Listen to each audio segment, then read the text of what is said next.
Hello friends, welcome to শাশুড়ি বৌমা হেসেল। আজ আমার হেসেলে বৌমা নয়, শাশুড়ি। চলো তাইলে দেখতে থাকো। এখানে আমি ভিডিওটা শুরু করেছি শিলনোড়ায় মশলা বাটা দিয়ে। এখানে কালো সর্ষে, সাদা সর্ষে, কাঁচা লঙ্কা, একটু নুন হলুদ দিয়ে একসাথে বেটে নেওয়া হচ্ছে। আর এদিকে চিংড়ি মাছগুলো ধুয়ে রেখেছি।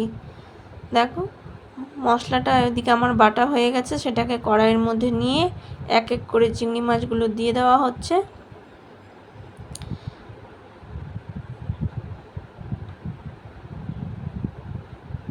দেখো চিংড়ি মাছগুলো আমার দেওয়া হয়ে গেল। এরপর এর মধ্যে আমি সামান্য কাঁচা তেল দিলাম।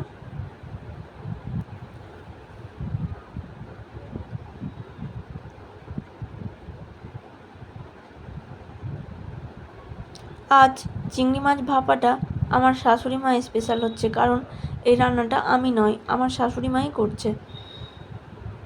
দেখো নুন হলুদ দিয়ে ভালো করে মেখে নিচ্ছে।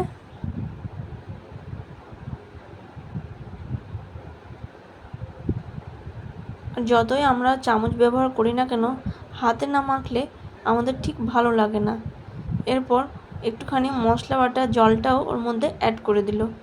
দেওয়ার পর আবারও ভালো করে নিচ্ছে। দিয়ে এরপর আমি গ্যাসটা অন করে দিলাম। দিয়ে এবার কড়াইটাকে গ্যাসের মধ্যে বসিয়ে দিলাম। দেওয়ার পর এটাতে একটু ঢাকা দিয়ে দেব। দিয়ে ওই মিনিট 10 মতো রাখবো। এর মধ্যে দিয়ে দিয়েছিলাম কয়েকটা কাঁচা লঙ্কা। দেখো কি সুন্দর ফুটছে। আহা, কালারটা যা এসছে না।